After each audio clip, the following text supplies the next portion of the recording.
I'm I'm about to do the Nakba myself, just on my own. I don't know any Zionist Jews. I'll look out for one.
Ready?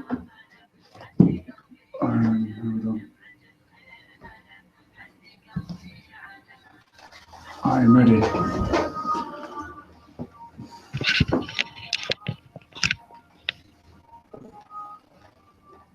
Okay. 1, 2, 3. After 5, 3. 1, 2, 3, 4, 5. Assalamu alaikum wa rahmatullahi wa barakatuh. And welcome to Let Me Tell You Sundays on Reading's oneummahfm in Reading on the FM and worldwide on the internet and now on YouTube. Thank God for that. What a catastrophe. A real catastrophe this show is turning into. Here we are, an hour late, better late than never. And we're talking about another catastrophe, a much more serious one that happened 68 years ago today. Or did it? We'll explore that in a moment. We are talking Al-Nakba, the catastrophe when 800,000 Palestinians were forcibly removed, ethnically cleansed from their homeland and sent to the four corners of the earth as refugees and have since been waiting to return. So if you want to talk about that, I know it's a serious topic. Some people get a bit shy when you need a brain to talk about the topic. It's not just any old nonsense and conspiracy theory, although we can talk about that on another night. I know it's a serious one. If you just want to sit back and listen, I'll understand. We're going to be talking to some people who do actually know what they're talking about because they've lived it. So that's coming up. But if you want to get involved and you're brave enough, 01189 660 382. We are talking the Nakba, that is the Palestinian tragedy. And on that note, coming up in the week, Thursday night, not to be missed, the Layla show. I'm sitting here with a big fan of that show. He always listens in, even if it's too hot in the studio. That is the producer, Yasser Ali. Thanks for coming down. Layla Habibti is talking Palestine again on Thursday. Yet again, the Nakba. And she is looking for, Layla Habibti would like to meet, she's asked me if I can get hold of a Zionist, that is a person who supports the idea of the so-called Jewish state. And if you are that person, get in touch tonight, 01189 660 382. We'll put you in touch with Layla Habibti and you can have a little bit of a debate live on air if someone wants to give the other side of that coin.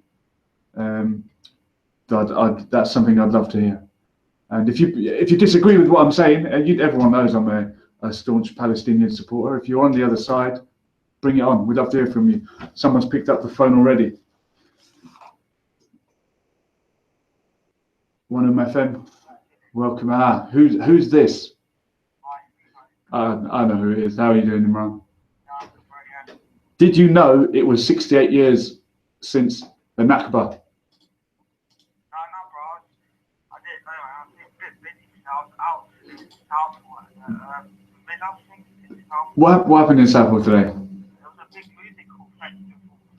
Musical festival in Southall. Are they celebrating Israeli Independence Day? It was supposed to be all Asian singers from like some from Bangladesh, some from England, some like but only Asian singers. Have you heard of the Zach Knight? He was there as well. Zaki and Nike. Zach Knight. Okay, now I've heard of Zaki and Nike, but I don't think he would be playing at a concert in Southall. Well, that's nice. Were you with the family?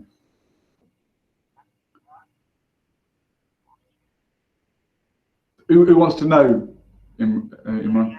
Is Rizzy saying hi? Yeah. Oh, Yeah, we no. was there tonight. We went in the afternoon. It was about 8 o'clock. It's a long day. I did security at a similar event in Southall last year, and great fun it was. Yeah, you should have got a job. You should get yourself a job. How's your application for the other job going? Oh, well, I don't think now it's not much time. no problem. No. Oh, yeah. You're going to go away. Are you going to Skype us from Pakistan?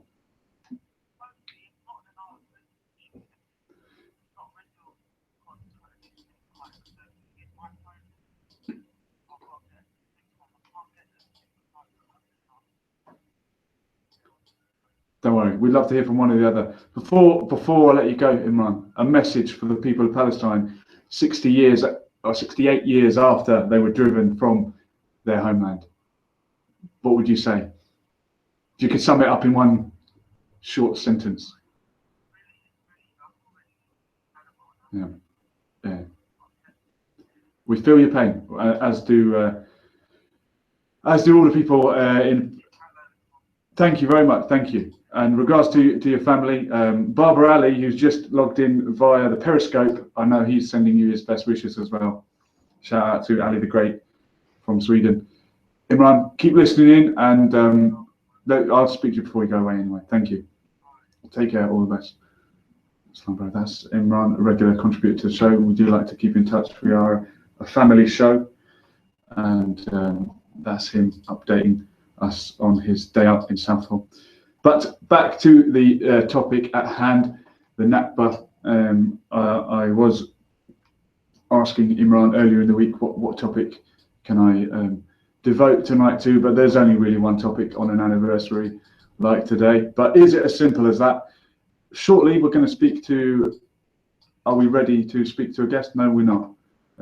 Keep working on that, Yas. So we're hoping to go live to Palestine and speak to an actual Palestinian, which is only fair when you're dealing with a topic like this. It's all very well for me to be mouthing off and doing my Facebook statuses. You know, we all try and make ourselves feel better, don't we?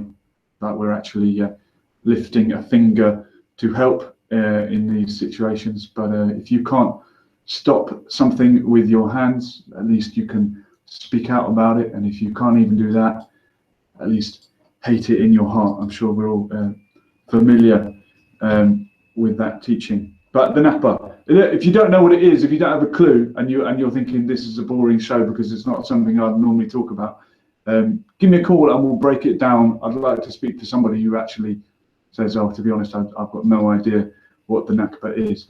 Long story short, it was the events that led up to the expulsion of 800,000 Palestinians from their homes in what was Palestine. Some people don't even know what Palestine is or where Palestine is.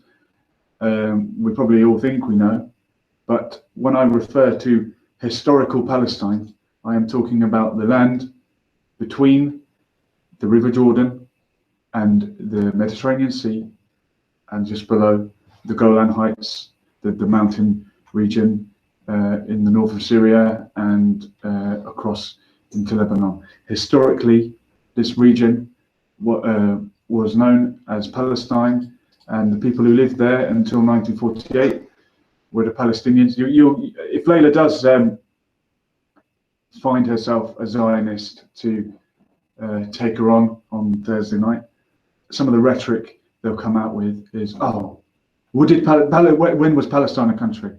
Show me their flag. Who was their government?" Now, in the House of Commons, there is a painting of, I believe it's Salahuddin and Richard the Lionheart, and it says set in Palestine in the year. Well, you also knows what year that was. What was it? 1066, something like that. A good 1,000 years ago. So don't give me that. But even if you want to say, people pick me up on this. I'm like, yeah, Palestine never had a government. Palestine never had a flag. All these regions, okay, before the First World War, were part of the Ottoman Empire.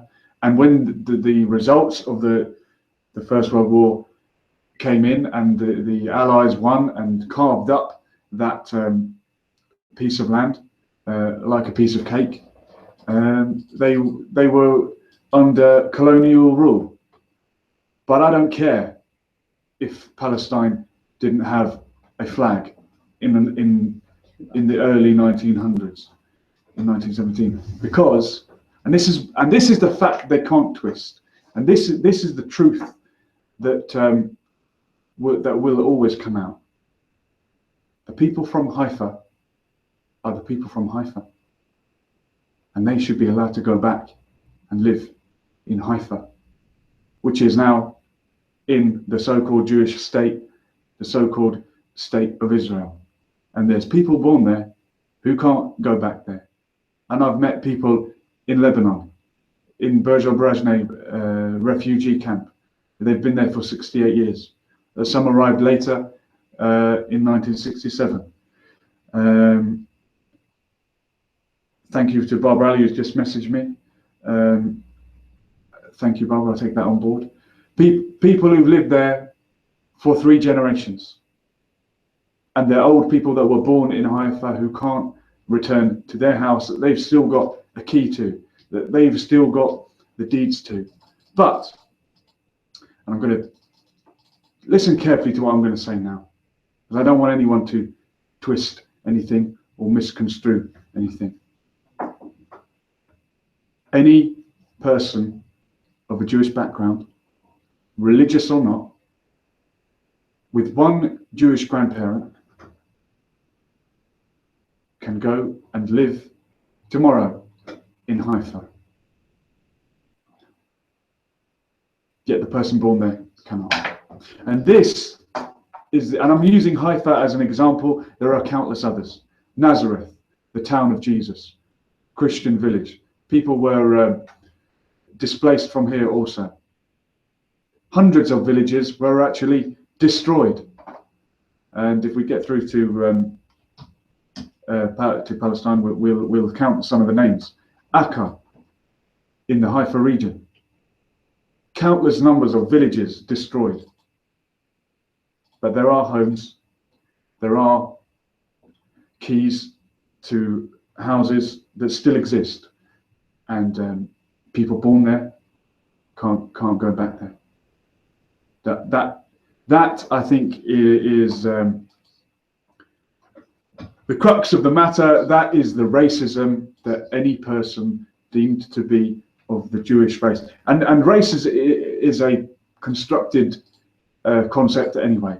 It's not scientifically relevant, but it's there in the mind that if you are a Jewish heritage, of a Jewish background, you can go and live not just in Haifa, you can live in the illegally occupied territories, you can live on a settlement for Jewish people only, under military guard, at the expense of the local inhabitants, using their water, confiscating their crops, their resources, and that's fine.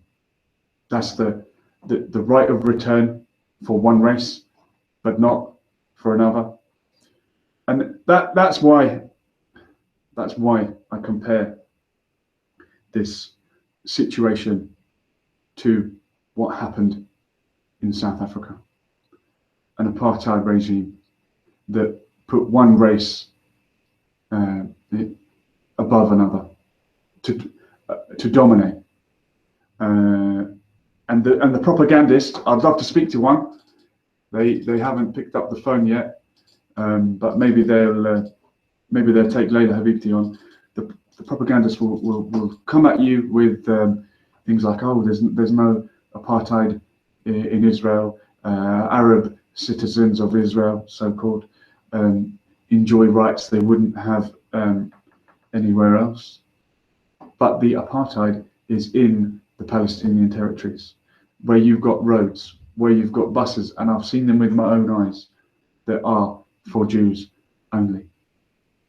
There's no other word for that. We had to come up with a word to describe South Africa, apartheid, the apartheid regime, and there's no other better word to describe what is going on in the occupied territories, in the West Bank, the Palestinian territories. And Jimmy Carter, the former American president, explained it better than anyone in his book, Palestine, Peace, Not Apartheid, and he deconstructs this false argument that, oh, there's no apartheid in Israel itself. Well, we're talking about within the Palestinian territories and in the region known as Palestine, which is from river to sea. It's all controlled by one government, one entity. People talk about, oh, you know, a one-state solution, a two-state solution, a three-state solution. We already have one state. The entire region is controlled by one government. What goes in, what comes out, who lives there, who doesn't, who lives, who dies, is all dictated by the one one entity, the one government. So there's already one state. The fact that it is an unfair one, an unjust state, an apartheid state, that is the reality on the ground. That is what has to change. And I put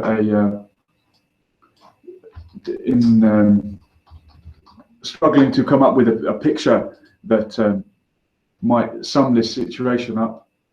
When I was posting my token effort at Solidarity early this morning, as it's Nakba Day, you've got to put a status on Facebook to show that, you know, for one day of the year you remember the Palestinians.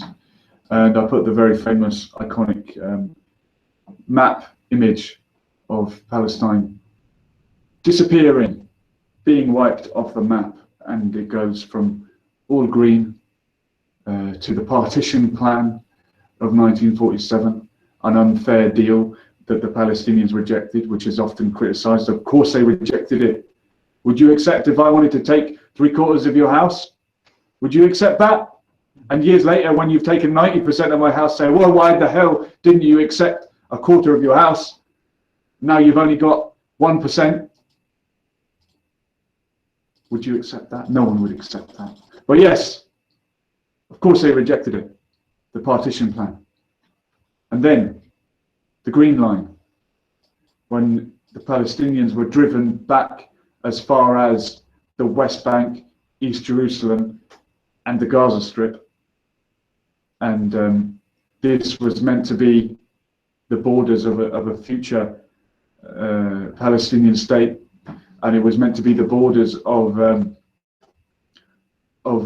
Israeli state, a Jewish state, which has never defined its borders, which has launched aggressive wars on all its neighbors, and to this day occupies the land of 2 of its neighbors, and for all intents and purposes still occupies the Sinai Peninsula. So yes, it's all very well now saying, oh, why didn't you accept the deal back then? And now they're being left with the scraps.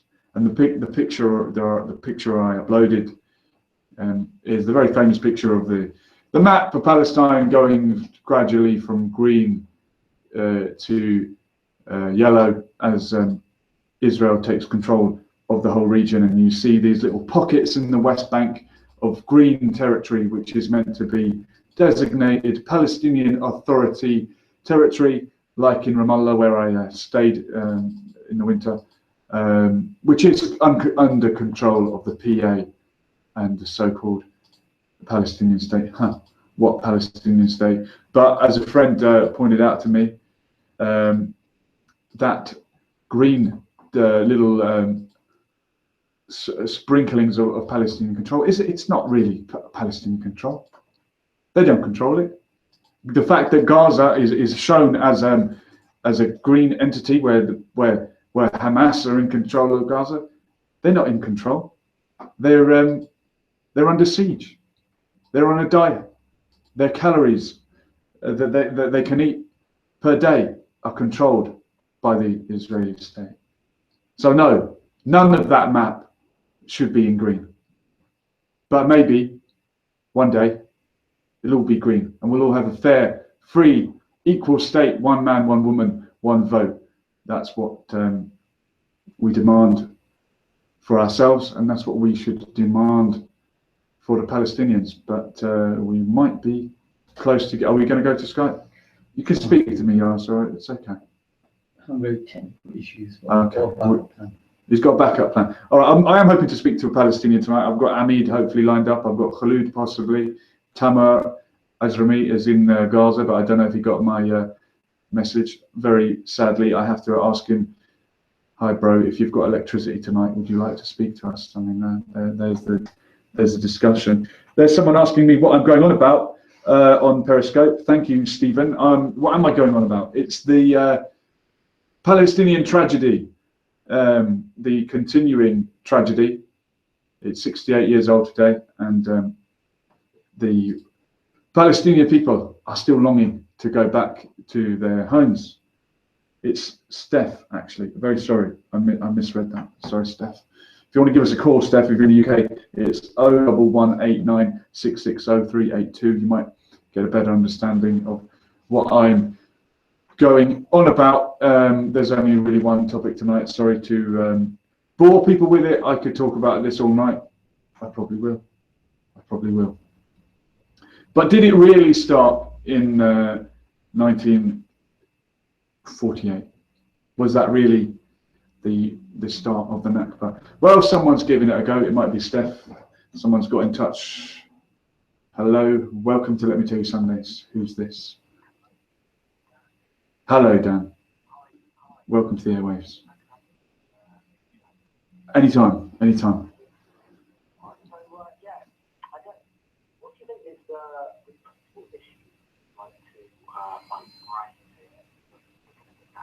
The Nakba. Okay.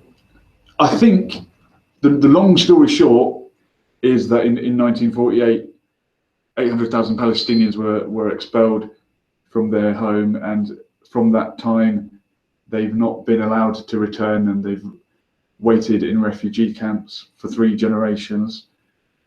Aside from that, you've also got the occupation, which is also illegal. That began in 1967. Well, I think the bottom line in terms of the Nakba, the disparity or the unfairness is any person who is of a Jewish background, who has at least one Jewish grandparent, they can go and live anywhere in Palestine, basically, whether it be in Israel proper or in the occupied territories as an illegal settler. They can go and live there, but people born in the area or from a family from that area cannot go and live there. That's unfair. I mean, is that simple enough, do you think? Because it gets clouded. This argument gets clouded, and people are trying to do it's that they've been fighting for thousands of years. They haven't. But that's how I would summarize it very simply. What's your thoughts on that? I think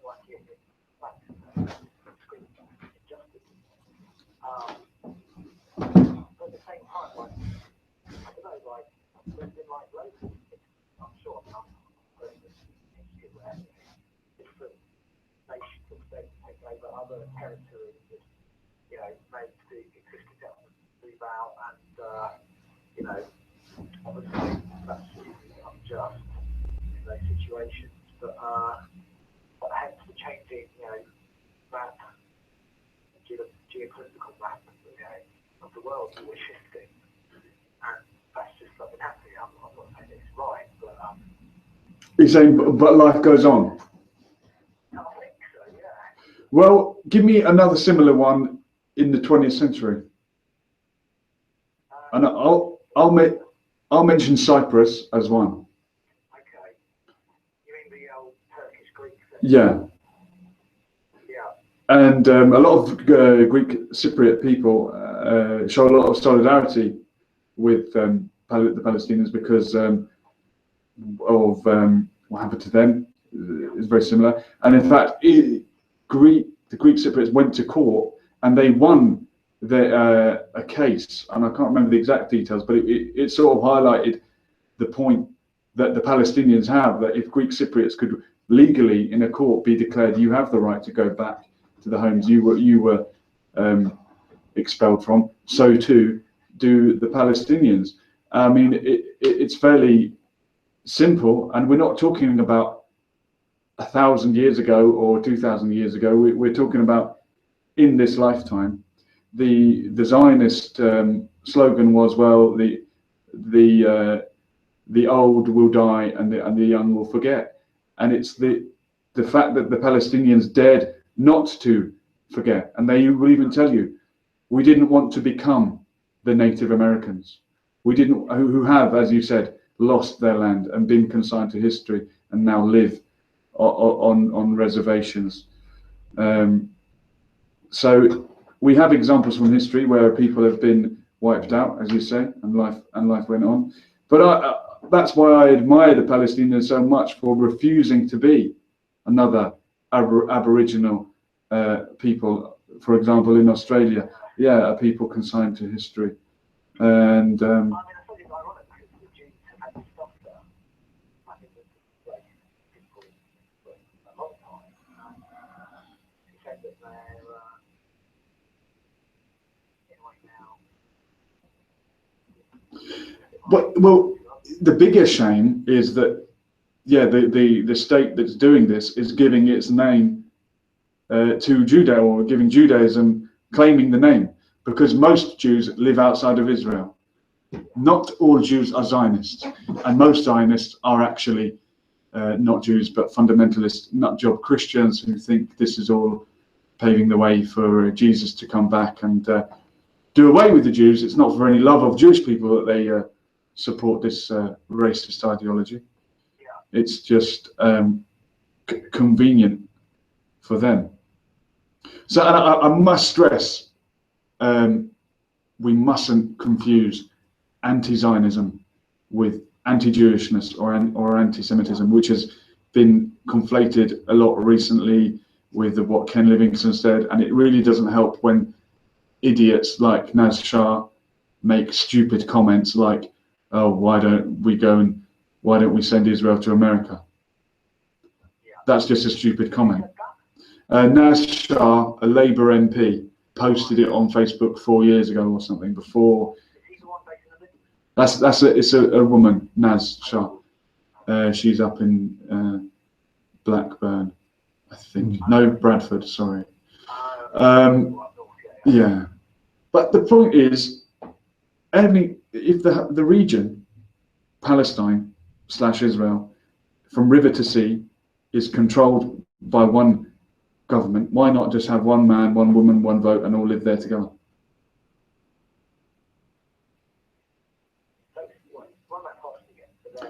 So you've got Israel / Palestine, which is all controlled by the one government at the moment, for all intents and purposes, between river and sea. What would be wrong with saying, right, one man, one woman, one vote in this region, in this country, and we'll call it Israel / Palestine?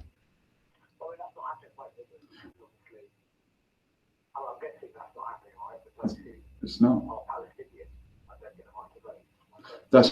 Yes, they don't have the Palestinians living in the Palestinian territories don't have the right to vote in Israeli elections, even though the Israeli government occupies the entirety of their land. That's correct. Yet Israelis who live in the Palestinian territories illegally are Israeli citizens and can vote in the Israeli government. I mean, Dan, I take your point. Countries have come and gone, and I would compare the Turkish treatment of the Armenians and the Greeks and the Assyrians, and the population exchange was a terrible disaster. There were people forced immigration from Turkey into Greece and vice versa. Similar things went on in India, Pakistan. I was against it all. But those countries have sort of come to two-state solutions now. There is a country called Pakistan, there is a country called India, there is Turkey, there is Greece. There is Israel, there is no Palestine. And what the little of Palestine that there is being bombarded with checkpoints and settlements and no-go areas and Jewish-only roads. That is happening now. This is not happening 100 years ago, 200 years ago. It's happening now under our noses. We are witnesses to history. And that's why I said today on Facebook, if you're watching this happen, unless you were impartial when whites ruled South Africa, and when Hitler was massacring Jewish people, unless you were impartial then, don't be impartial now when you see injustice like this, because you're not going to win any moral high ground points for being, hey, I'm a fair guy, you know, I don't like to. You will be remembered as the person who watched somebody get beaten up in the street. Yeah. But Dan, I don't want to go on at you. I know that this is, it's not your favourite subject, but you know it means a lot to me, and I'm just venting tonight, I suppose. Well, I mean, I think it's just, I'd like to think, obviously, this situation has been on for a while, and hopefully it's helped. I think it's like a sign of, I don't know, like immaturity, like immaturity in politics. Yeah. That allows this situation. Absolutely. Like I said, yeah, there has been lots of cases that come before. They always lead to resentment. Yeah, I mean, yes, it is immature. It's a hangover from the end of the First World War, where everyone thought that your ethnicity equals the nation state. That's not reality anymore. You don't need to be white to live in Britain. You don't need to be any ethnicity. You know, look at the Balkans, how it's split into 20 different countries. There used to be something called Yugoslavia for all the Slavs. Now we've got Albania, Bosnia, Herzegovina, Kosovo, Montenegro, Serbia, Croatia. Sorry if I missed any out. You saw the Eurovision Song Contest. You know what I'm talking about. So yeah, it's immaturity. It's a hangover from the Second World War and a racist. Everyone was racist back then. Just talk to your granddad. He'll tell you a few racist jokes. We have moved on, and we don't need to be racist anymore.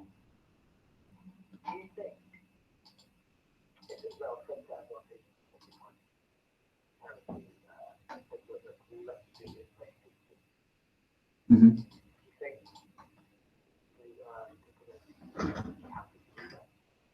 Yeah, well, they'll never do that, but absolutely. But they will never do that because the Zionists wanted three things that they can't have. They want a Jewish state for Jewish people, they want the whole of the land, and they want a democracy. But you cannot square that circle, because of the land, about 50% of the people there, maybe 51%, are Arab Palestinians. So you can't have a democracy. But if you want all the land, you can't have a democracy, but you still want to have a Jewish state. It can't be done. But maybe time will tell.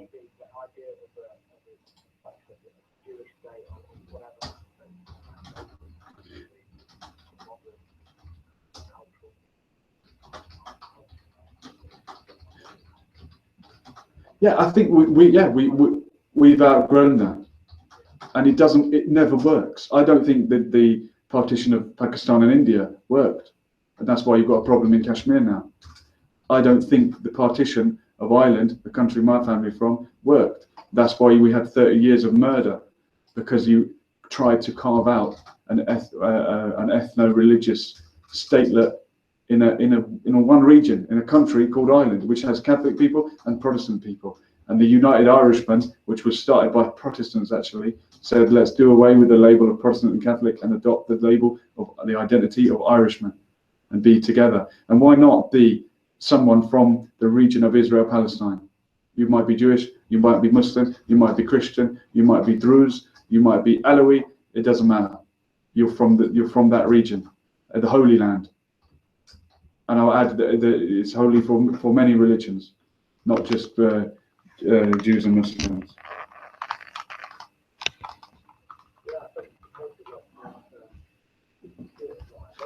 Mm.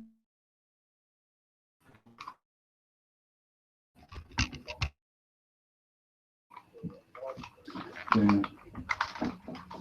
That's it. And identity is complex and multi-layered. You can be British and black and a Tottenham fan, or a Labour voter, and you might be a Muslim, you might be whatever religion. Your identity is multi-layered, and it's reductionist to say, no, I'm Jewish. That's my race. That's my religion. That's my nationality. That's all I am. Nothing else. And the original Zionist movement was not a religious movement. It had nothing to do with religion. It was nationalistic, and the believing Jewish people shunned it and said, no, this is wrong. Judaism is holy, it's spiritual, it's not physical and materialistic. It's not about taking a piece of land. They wanted land anywhere. They considered South America, Madagascar, parts of Russia, anywhere where they could have a piece of land just for themselves. And it was only after the catastrophe of the Holocaust that this idea started gaining widespread support out of fear of racism. So if you want to let Hitler win and have Europe free of Jews and send them all to the Middle East, then let him win. But I don't think we should let Hitler win. That is not the answer. Yeah. But Dan, thank you very much for calling. Hey, thanks for And sharing your views and ideas. You've got a great radio show as well. Dan's from a rival radio station. Our main rival. I'm not going to say the name because they're our main rivals. But I'll be honest, he does do a good show. Oh, Dan, you said it earlier. Charging him. But you know, people have many different identities. Yeah. So people can be lovers of, of FM. Exactly. Exactly. And my sonic Exactly. radio, you know what I mean? But they're not mutually exclusive. Exactly. And just as inclined to Israel Palestine inclined to radio show. There you go. You said it, Dan. Peace on the radio. Peace on the airwaves. Absolutely. And beyond. Absolutely. Well, take care. I hope that carry on as Ukraine people. Dan, you're very kind. And you keep on blending on a Sunday. Thank you very much. Thank you very much. Thank you. Dan, of course, presents something called the Sonic Blender on a rival radio station, which we won't mention the name of. Yasserelli.co.uk. Are we able to go live to occupied Palestine? This morning. No? Okay. Well, we've been waiting for a long time, almost as long as the Palestinians have, it seems like. But Yasser's not ready to give up yet. There's a word for that. I think it's samud. Oh, here we go. We're ready. Are we ready? You can speak, Yasser. It's okay. Can you hear them? I can't hear anybody. Hello? You have to turn it up at some. We're about to go live, I think, to the occupied territories of Palestine, the West Bank, and speak to a Palestinian on air. We've been talking about the Nakba. Dan phoned in. Much appreciated, Dan.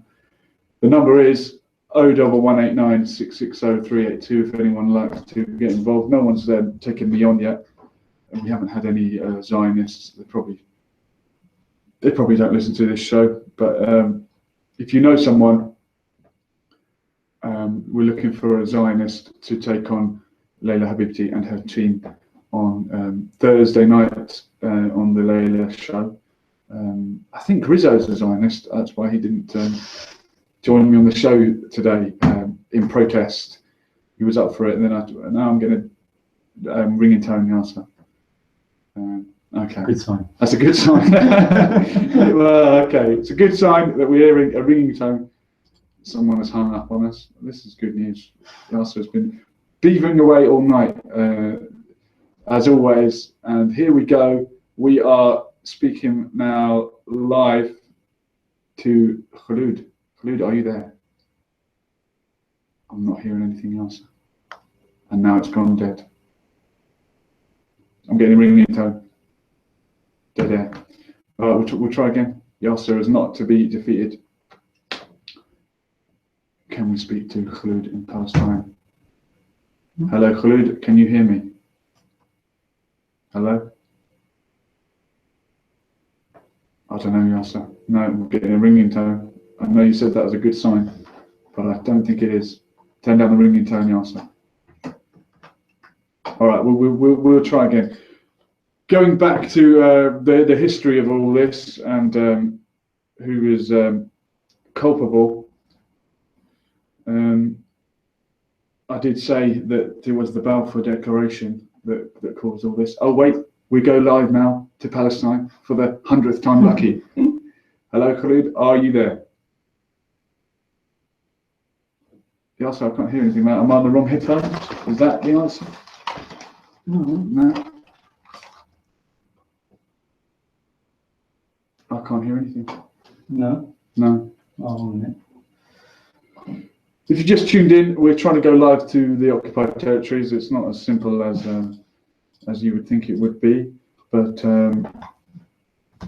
the show has been about the Nakba, the catastrophe that was the expulsion of the Palestinian people from their land, and we're hoping to go live to Palestinian. I'll go through some texts that I've been receiving. Good show, bro. Guess who that was from, Yasser? That's right, our biggest fan, Imran. Thank you very much. I got a text from Khulud. Julian, should I call now? Yes, is the answer to that. And Sarah Rahman in Hayes, looking good as always. Thank you very much, Sarah. That's a very shallow comment, but appreciated nonetheless. Are we ready, Yasser? Yes, no, maybe. Try it. Well, is Skype not working? I can hear something now. Okay, that's fine. It's a good sign. Anyway, we'll link up when we can. So as I was saying to Dan, identity. What? Oh, we got Thawab. Go with. All right, we'll go with Plan B. Go for it. She's not saying anything. Hello, Thawab. Are you there? No. All right, yes. Back to me. You carry on. If we get it, we get it. If we don't, we don't. Identity. And I want to touch now upon anti-Semitism, because, and by that I mean anti-Jewish sentiment. I know that people will be quick to tell you, oh, anti-Semitism. The Palestinians are also Semites, so anti-Semitism isn't exactly a correct definition of hatred of Jews or xenophobia against Jews, but we know that Jewish people have been persecuted, and millions were killed by the Nazis in before and during the Second World War. And recent comments made by Nadsha, as I said, were insensitive to that and were stupid. And then next to be lynched by the media was Ken Livingstone, the best London mayor we've ever had. We've only had 3, so it's not that difficult. And we'll see how Sadiq Khan does. I know he's the first British Muslim mayor, but calm down, there's only been 3. And the great Ken Livingstone mentioned that actually prior to the Holocaust, the Zionist movement and the Nazi party did cooperate with each other. And I'll say it again, and anyone who wants to challenge me on it, bring it on, because you shouldn't be attacked for telling the truth. But yes, before the Holocaust, I can hear Thawab just about, but from his phone. The Nazi signed the Havara Agreement with the Zionist movement because they had a similar goal. Different reasons, but a similar goal. And I talked about letting Hitler win. Hitler wanted a Germany, and after that a Europe, free from Jews. He wanted all the Jews to go away and live somewhere else. And later on, when he didn't manage that, he began killing them.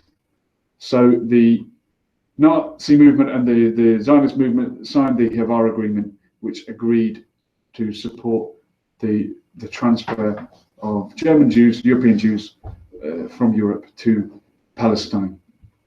Okay, you might not like it, and it might be insensitive to mention the name Hitler, but this is how this movement began.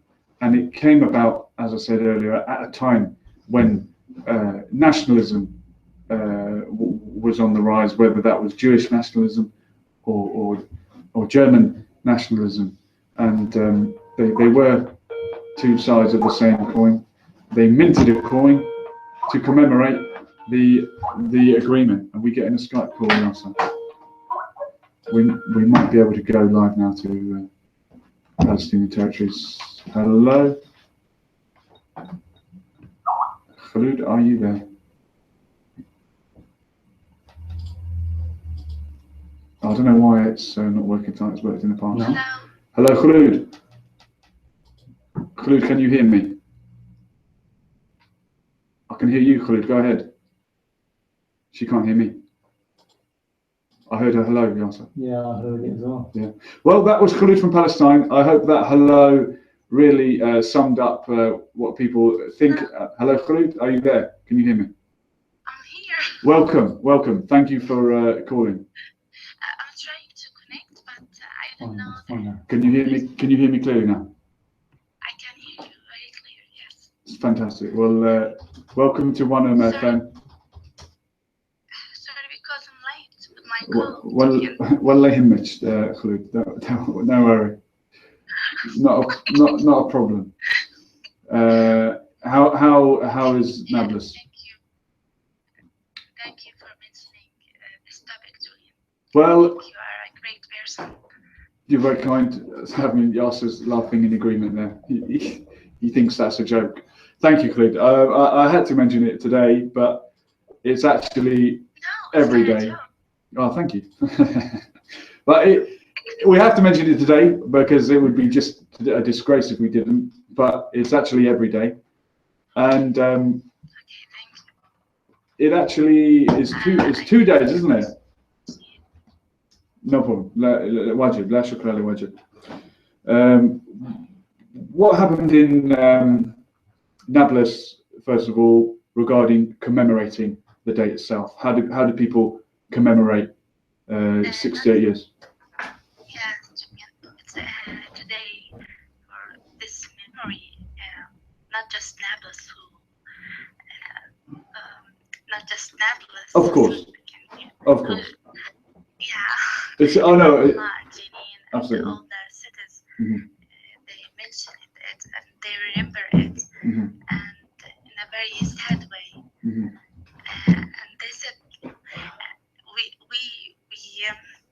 we very sad for this memory, but on the other hand, on the other way, on the other side, the Israeli people are very happy because it is like a victory for them, you know. Yes, so they're celebrating today. Yeah, they're celebrating it. They're celebrating 800,000 people driven away and thousands killed along the way. People forget, and I didn't know until recently, that I think in the process 13,000 people were killed while the rest drove away, were driven away in fear for their lives. Fear for their life. My grandmother is 97 years old, and she keep repeating the same story because we are from Haifa, and they forced them to leave Haifa and come here, and she keep saying to us that she keep remembering that when the Jewish came to Haifa, and they start to do like massacres, and they kill people and rape women, kill children, and she said like they keep moving from village to another village, and I don't know if you can. Sorry for my bad English. No, it's perfect. She said like they went from one village to another and they do massacres, and like it's like 500 villages. They move from their homes. They leave their homes and they just escape because they heard like in one village they heard like there's a massacre in that village, and so they keep running. They keep moving from that village because they are so scared for their families' lives. And she said like they were crossing streets, and the soldiers, and they keep calling like Ahmed, there is the soldiers are there, they are killing people, and they are the soldiers who are saying, Ahmed, there's a massacre there, so the people scared and ran away. Okay. It was, people really scared and ran away. To drive them out. And yes, they're driving out. They move in the streets, and they said, and they keep calling him Ahmed because Ahmed Okay, it's a common name. Okay, I get it. So it's not true. They're just saying it. They're spreading the fear. No, it's not true. It's just a psychological way, just so people can scare and they leave their houses. And, wow. And it's worked out, Clever evil. I've heard also similarly. And my grandmother still have the key. Really? Not just my grandmother, a lot of families still have the key. They said we will return someday. Do not lose the key. I know it's very important. Similarly, I heard that when they were going from village to village, they would like the key to Rafidia. That's right. There's a key to Haifa. Don't lose it. I've heard that they would leave just enough people alive to tell the next village, so that this terror would spread. They did a lot of massacres, like in Deir Yassin. Yeah. In many villages. And we, the new generation, still did not know that new names of that villages. Yeah, I mean, I was trying to recount villages. I know Nazareth and Haifa, Akka. Are there any other famous places that we should know and remember the name of? Khalid, are you there? I think we lost Khalid. We're going live to Palestine on the anniversary of Nakba, the catastrophe. Khalid, are you there? Hello, sorry, welcome back. Yes, sorry. You went to get something to eat. Sorry I was connected again. It's alright. It's okay. Yes. Now, Khalid, what other villages or towns were people driven from? Oh, go ahead. It's a lot of villages like Safad. Tel Rabi'. There are villages. Tel Rabi', it's known as Tel Aviv now. Okay. It's called Tel Rabi'. Yeah. Netanya was called Khalid. Okay. So even the names were changed. Hello? Go on, Khalid, I'm listening. Yes, and when we went there, like to visit Haifa and Yafa, and I told you about this, we see a lot of marks about villages, marks for that villages. Yeah. And do you know what they did to hide that marks? They grew some trees, high trees. Really? And that is really hide that mark so can people just cross it and do not know that there are villages here for Palestinian.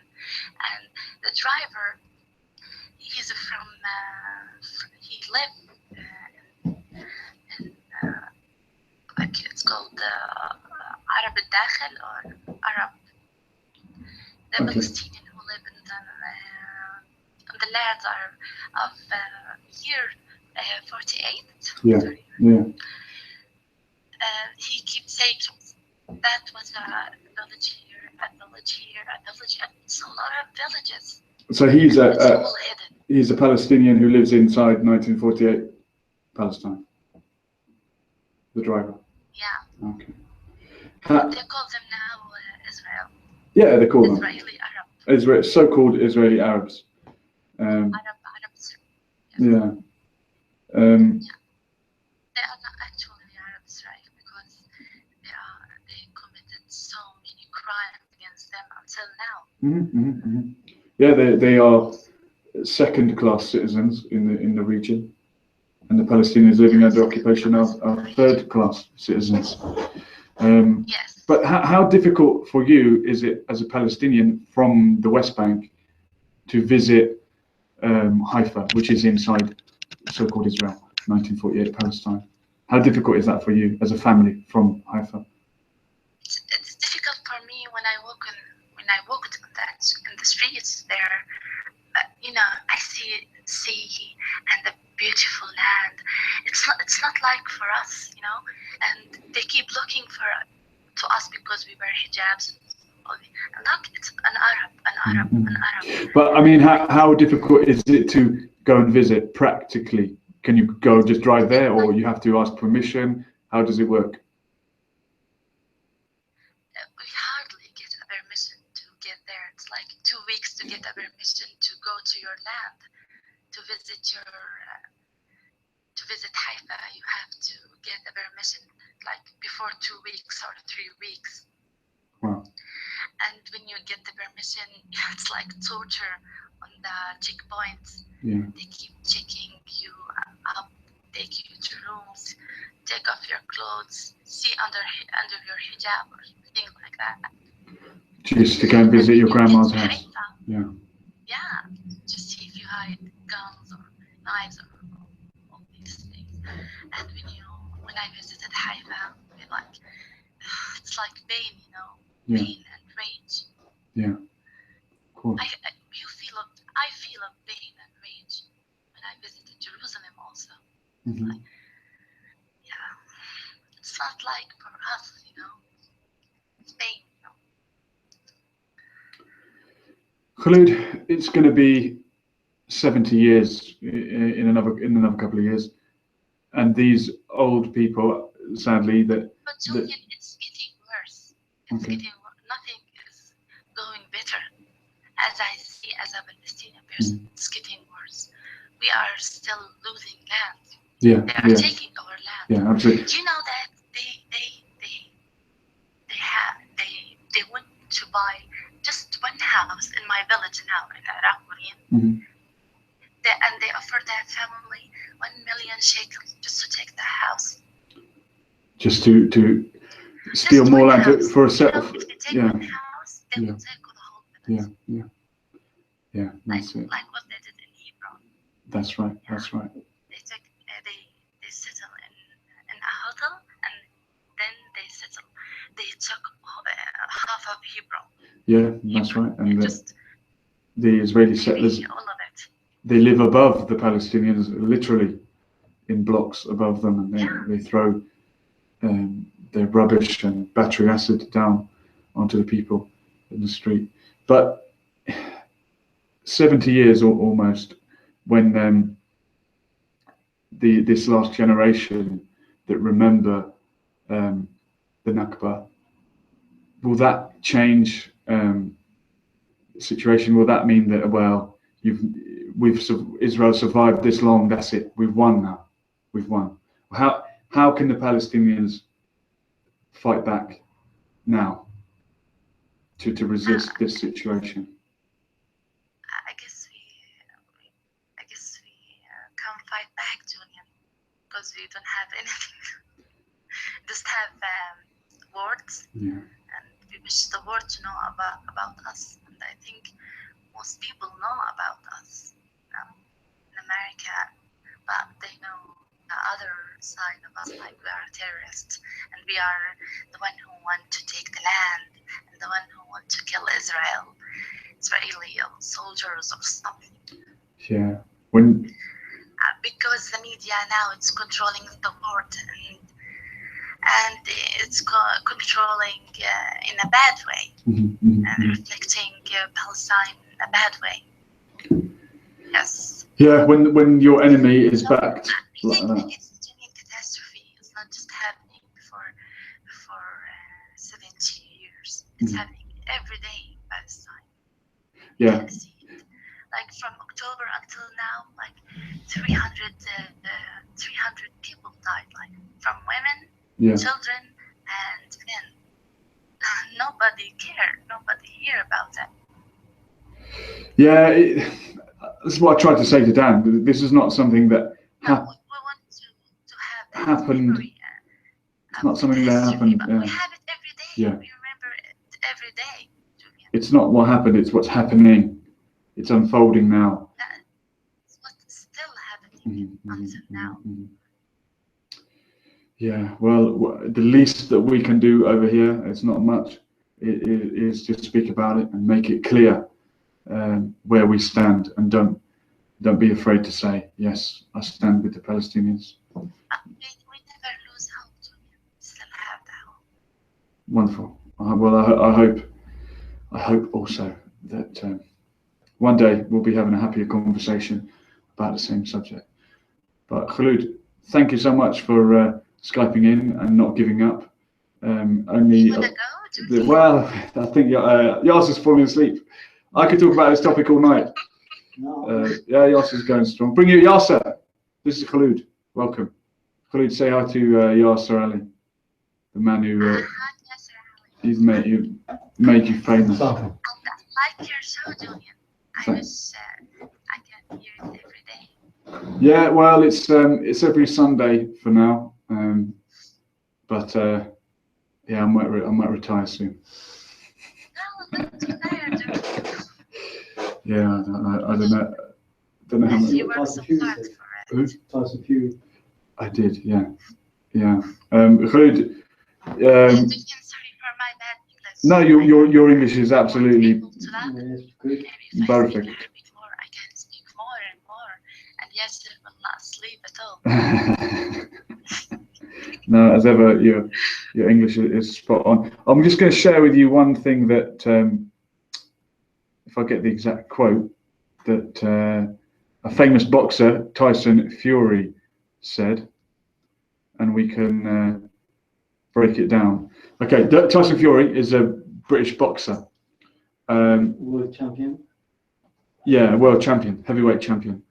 And he said, I can confirm there is no hatred from me against the Jewish people, just the Zionist media. Don't forget, the Gypsies and Jews were once one people. Okay, so he said, he came out. I'm not saying anything against all the Jewish people. No, nor am I. Zionist exist in Arab world and in Europe. Yeah, exactly. Christianity and in Arab world and in all type of people. You know? Yeah. There are Arabs. There are Arabs who are Zionist also. Yes, there are. So they are against the Zionists. Yes. They are not against the Jews. Absolutely. But I think that needs to be made, well, I don't know why it needs to be made clear, because everyone does make it pretty clear. But the minute someone like Tyson Fury mentions criticism of Israel, people are up in arms to say, oh, he hates Jewish people. But maybe your grandma remembers, I don't know, there was a time when Jews and Muslims and Christians lived together without a problem, right? I wish that too. But before, in the past, they did live like this, right? Yeah, we still live beside them, Julian. You know that Samari? Yes. Yes. The Samaritans. Yeah. The Samaritan, yes. All 500 of them. Also. Yeah, they are. Well, the Jews deny that they are Jewish, but the Samaritans say they are the true Israelites. I think the Zionists who deny that they are Jewish. Yeah. Not the Jewish who deny that they Yeah. are Jewish. Yeah. No, I've been to the Samaritan village in Nablus. They sell alcohol there. Apparently, but I didn't try it. Yeah, so Want to get it wrong? no. Yeah. So they go and buy alcohol from there. thank you for the tip. Any visitors to Nablus, the only place you can buy alcohol is in the Samaritan village. But that does show you that people of different religions, different ethnicities live together side by side in Palestine. Yeah, but Palestine is like from ancient years, ancient time. You know, it's people live together. There's nothing happen until Okay. Have we got? Well, exactly. The British ruined everything, including Ireland. Have we got another caller on the line? Is that you want me to go to? No, I want you to stay there, but I'm going to merge the call. Hello. Thawab, you are also on the air. Thawab, this is Khalid. You know each other anyway. Is she still there? We're all here. Welcome. I'm still here. How are Hi, you? كيفك؟ منيحة. لك. أنا كمان والله. Okay. They're saying they miss each other for the English listeners.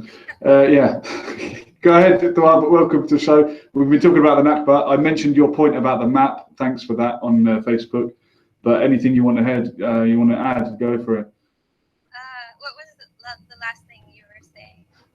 God, well, I think we were talking about getting drunk in the Samaritan village, but basically that people can live together in Palestine, Israel. It doesn't matter if they're of a different faith; they could all live together. They did once upon a time. They don't now because it's an apartheid state.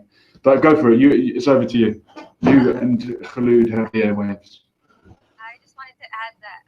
So living in Ireland now, I went to visit the Syrian refugees, and when I spoke to them, they were actually Palestinians from Yarmouk camp. Okay. Yeah. So refugees, what, 3 times now? Twice? Sorry? So they were refugees that left Palestine to live in a refugee camp in Syria, and now they're refugees in Ireland. Yeah. Right. So, Okay. so they told me like how they feel like they're living another Nakba, that started in 2011, and it's even worse in their opinion, and now they're Is that because they live in Ireland now? Is also the destruction of the 68-year-old Palestinian communities in Syria. So like, for example, in Yarmouk there was over 18,000 Palestinians living there, and now there's only 2,000 Palestinians in Yarmouk. Yeah. So, like Khalid said, the Nakba is every single day, That's true, and it obliterates any chance of right of return. At least if you've lived in Syria next door for 3 generations, you've kind of got a chance of going back, haven't you? If you're spread further out, I suppose it just destroys the notion, doesn't it? Yeah. And like, what was I gonna say? Also, it further emphasizes the need for the right to return. Like now Palestinians, they can't go back to their camp, and then they can't go back to their homeland. So, it's yeah. What do you think, Khalid? Yeah, I think the same as you do, Tawab. Yeah, so there are a lot of Palestinians now who just left the camp and to another land, and they just want to live a normal life for their children and for their future, But they still have the hope to come back one day to their home, to their homes, like in Yafa, and Haifa, and Akka. Yeah, and yes, I also like some people in Lebanon. When I was also in Lebanon last week, and they were saying how, because the Palestinians from Yarmouk want to return to Yarmouk, they're actually Syrian, not Palestinian. But what I think is this shows how, Palestinians' community is bigger than what the French wrote and the British wrote. Before the French colonized and the British colonized, we were all together in one land.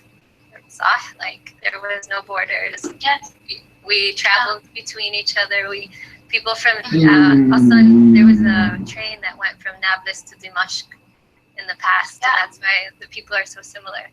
Oh, okay. My grandfather used to go to Amman, like in the afternoon and come back at evening. Exactly. Without checkpoints, without any borders. Yeah. Wow. So I think that we used to have buses to go to Lebanon and Syria without any borders also. Yeah. So and now when I went to Jordan or to Saudi Arabia, I have to go through 4 borders, like the Israeli, the Jordanian, and then the 3 borders, the Saudi Arabia border. 3 borders just to get to where you go. Yeah. And so, like, I think the greater Nakba now is the fact that we're so divided and we cannot visit each other and we can't see each other. Like, I told Khaloud when I was in Beirut, like, if it wasn't for Israel, she could just come and see me for the day, or I can go and see her or something, you know? So near yet so far. Yeah, exactly. Oh. So it's not something that happened 68 years ago. It's something that happens every day, and it's happening to Syrians as well, who are living in tents to 5 years, and on the floor, barely any food, any clothes. It's really a tragedy. Yeah, it's a big tragedy. Yeah. And I want to say I have hope, and the hope is from Allah. In the end, even if I don't have hope, I have hope that Allah bifarrij anna, inshallah. But it's hard to have it. It's hard to see light when it seems to be getting worse. I don't know. So yeah. Sorry to make it so depressing. That's all right. I've got Yasser Ali to cheer me up. He's always very, very, very positive on all topics. But Thawab, Khaloud, thank you very much, both of you, for getting in touch and sharing your views. I hope we will one day be talking positively about the same subject. But yeah, as you say, it's I hope one day we all meet. Maybe. Inshallah. So it's really a bring guests with you. I would love to bring Yasser out of the house. It's difficult enough. Never mind across the sea and across all those borders. But yeah, we're coming. Yeah, wait for us. We'll drink tea at my grandmother's house in Syria one day. Yeah, Yasser's up for it. After we've done Amsterdam. Tea or alcohol. Yeah, we're going to the Samaritan village. What's Irish coffee? It's coffee. It's whiskey with some coffee in it, I think. Or the other way around. Yeah, mint tea is always good. Guys, thank you both of you for getting in touch and making the show what it was. It might be my last one, I don't know. I'm thinking about hanging up the gloves. 49 shows I've done, undefeated. But we do appreciate the calls. Dawab, Khaloud, thank you very much. Good night to you. Tisbah al-khair. Assalamu alaikum wa rahmatullah. There we go. Well done, Yasser. We got through to them in the end. That was a good bit of determination on your behalf there. No. That's very appropriate for a show about Palestine. People that struggled for 68 years just to turn on a computer. So we've reached the hours of 11 o'clock. I think we're going to do what Barbara Ali used to do best, and that is to wrap up the show. Unless, Yasser, you've got anything to add, any pearls of wisdom. Apologies that Rizzo couldn't be here. Like I said, he was very hungry, so he couldn't give up his time to talk about Palestine and the Nakba, but that's all right. I hope he had a nice dinner. I wonder what he ate. We'll never know. This has been, let me tell you, Sundays. Every Sunday, or I should say most Sunday, when Yasser doesn't have his attack of lack of motivation. But it's been marvelous for me. I hope it has for you. We'll do it all again next week, same time, same place. We were here. We are gone. Laters. Assalamu alaikum wa rahmatullahi wa barakatuh.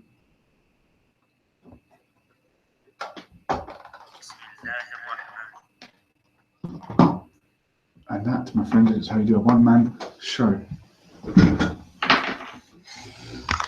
What's the name? All night long. Right. Let's avoid disappointment.